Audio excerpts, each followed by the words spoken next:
I want to talk today a little bit about who I believe that Mitt Romney, who some of the contenders who will be to be Mitt Romney's running mate will be, and I have three people who I would advise Governor Romney to narrow it down to. But I want to talk about all the candidates, be as objective as possible, list pros and cons, so that even ones I may not like. So I think to understand who Governor Romney should pick, I think you have to understand what he is. Despite what the media might say, there still is really a moderate wing of the Republican Party and a conservative wing of the party. In the 60s, it was the Goldwater conservatives, the Rockefeller moderates. And really, Ronald Reagan has been the only successful, maybe Richard Nixon, but Ronald Reagan has been the most successful example of somebody who could unite both of these wings and have a united party. So, you had the conservatives, the conservative wing, who were sort of wary of Bob Dole and John McCain. You had the moderate wing, which were more or less wary of George W. Bush. I think George H.W. Bush enjoyed a lot of support from Reaganites in his first run for office, being Reagan's vice president, his first run for president in 1988. So who does Governor Romney does enjoy more support amongst conservatives than John McCain did 4 years ago and that Bob Dole did in 1996. But nonetheless, there are still some conservatives who are wary of him. He is certainly a moderate Republican. He is not a far right Republican. The far right wing of the party obviously had other candidates they preferred, but conservatives are beginning. I think more than beginning. I think most conservatives are pretty happy, are okay with Governor Romney as the nominee. It's the moderates who are enthusiastic, and there are some independents who are also enthusiastic. I think that is what helped Governor Romney win in New Hampshire, helped him win in Florida, and helped him win the Republican nomination. Granted, he did win some very conservative states, such as Wyoming and Arizona, where there are a lot of conservatives. He did win there, so to his credit, he was able to rally more conservative support, arguably, than John McCain did 4 years ago. But nonetheless, Governor Romney it would help him to pick somebody who is more conservative than he is. Governor Romney his strong suit is the economy. He is a moderate Republican from the Northeast. He's 65 years old. I think he's 65. He doesn't look 65, but he is 65. And so I think that he should pick a running mate, perhaps from another part of the country, somebody who is more socially conservative than he is, somebody with perhaps a different sort of background than he has. And it would not, I think that we really have to realize that a lot of women have been hurt in this economy, and that it's really, it's more than a shame. It is a moral, uh, I can't express how disappointed I am that women still make in this day and age 77% of what men make. And I think that for that reason, Governor Romney, to point out the issues that affect women in the economy, it might be wiser for him to pick a female vice presidential candidate, not somebody just for being female, but somebody who is qualified, so we could really bring forth these issues that affect women everywhere. Furthermore, it won't come as, there's no secret that President Obama is pulling ahead against women, but I really do believe at the end of the day, we need to put politics aside and put what is best for the country first. And unfortunately, the President of the United States has tried to put politics before the country, and I think that is a shame, and I think Governor Romney has to do better. So let me go over, first of all, a couple of people I don't think will be Governor Romney's running mate. I think the first that the media loves to tout is Marco Rubio, the U.S. Senator from Florida. Now, obviously, Senator Rubio is very articulate. He's a Cuban American. He has an excellent story to tell. He's principled. He's very smart. But the problem is that he doesn't have a lot of experience outside of state politics, and that I think would make him vulnerable to attack from the Democrats. And I think for that reason, Governor Romney will not choose him. Furthermore, I honestly believe Governor Romney probably has a good chance of winning Florida if he plays his cards right. Florida is I think generally will go for, is more likely to go for a center right candidate than they are a far right candidate.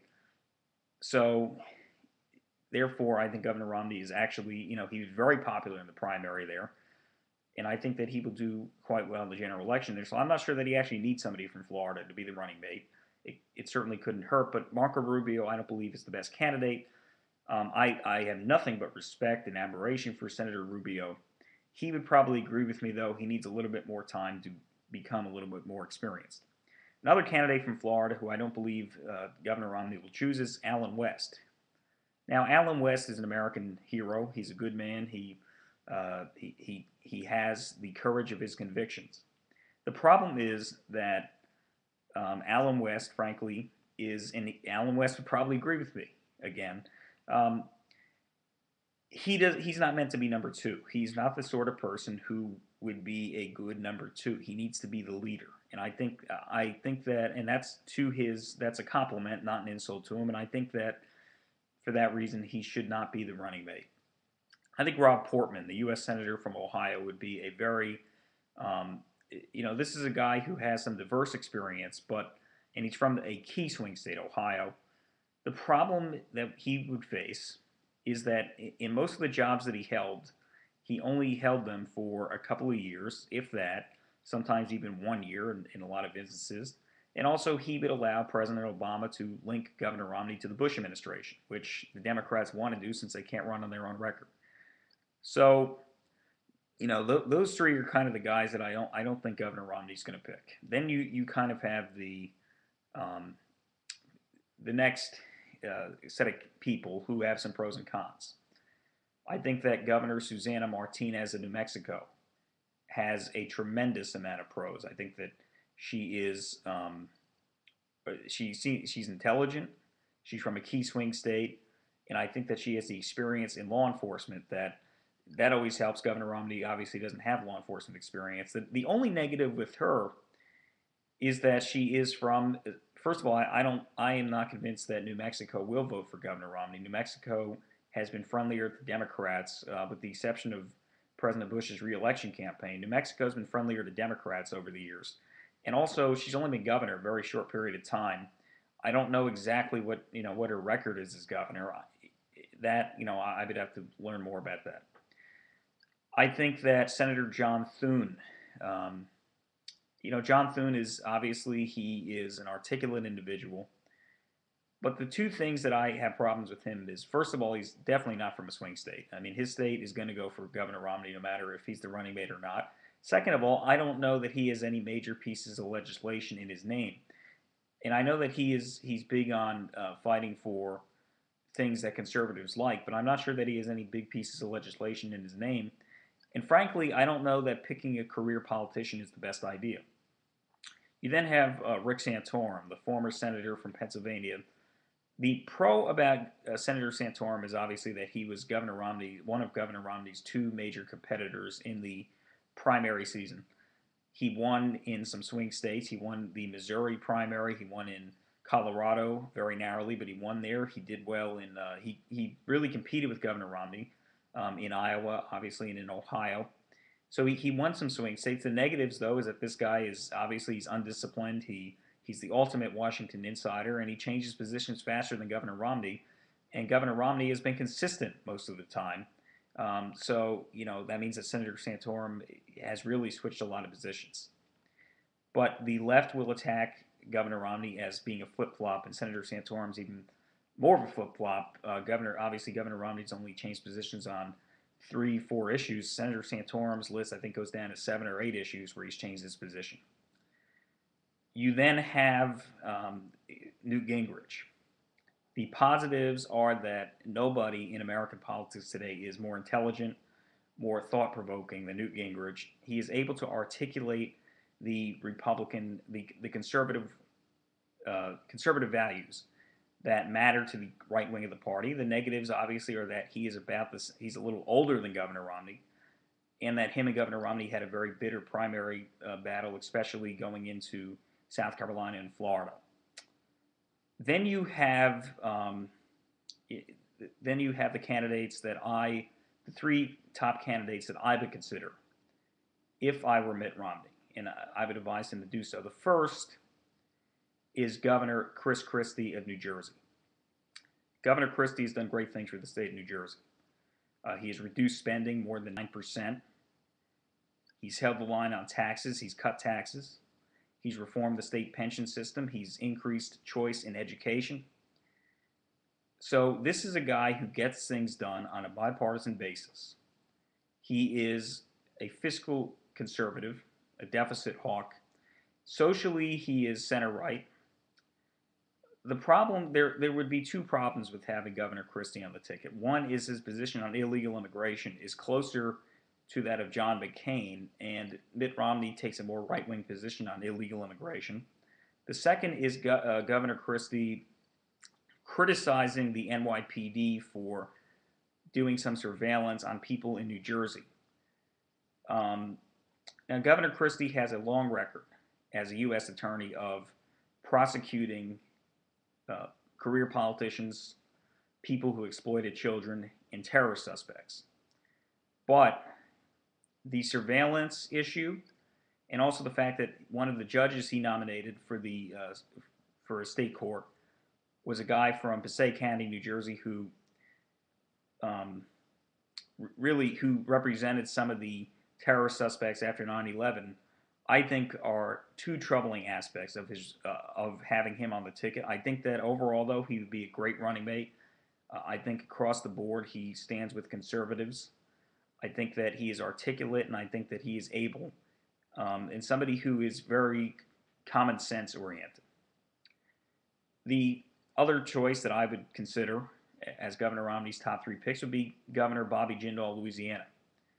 This is an individual who has passed sweeping ethics reform, sweeping education reform, the largest tax cuts in state history, and has been tested and proven in times of crisis. This is an individual with tremendous knowledge on healthcare issues. He's somebody who is a lot younger than Governor Romney. I think he's about 40 years old. He's a very articulate and very intelligent individual, and I think he would make an excellent and extraordinary Vice President of the United States. Then I would also advise him to pick Congresswoman Marsha Blackburn of Tennessee. She has experience in both the private sector and in government. She is a solid conservative. She helped lead the fight against Obamacare, and she has been an outspoken conservative on numerous issues. She is from the southern part of the country. She is a consistent social, fiscal, and foreign policy conservative. I think that she has the experience and judgment to be the Vice President of the United States. So I would certainly urge Governor Romney to take a look at Congresswoman Blackburn. So my top three choices for Romney would be Governor Christie, Governor Jindal, and Representative Blackburn.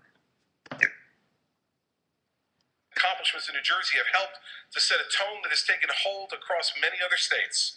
It is a simple but powerful message. Lead on the tough issues by telling your citizens the truth about the depth of our challenges. Tell them the truth about the difficulty of the solutions. This is the only effective way to lead America during these troubling times. And by the way, unlike our president, I'm not a constitutional attorney. Unlike our president, I've actually read the Constitution, respect the Constitution, but I'm not a constitutional attorney. Colleagues celebrate this day as being like the days when Social Security, Medicare, Medicaid were passed. They forget that today those programs are insolvent and will likely crush our children under their debt. My colleagues are overjoyed that soon their goal of having Americans dependent on the federal government for mortgages, student loans, retirement, and health care will be realized. That is a chilling goal. My colleagues cheer that this bill is paid for. They ignore the fact that it is our children who will pay for their greed. My colleagues shame us for scaring the American people about the contents of this bill.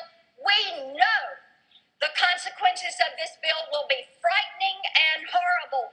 Freedom dies a little bit today. Unfortunately, some are celebrating. I yield back.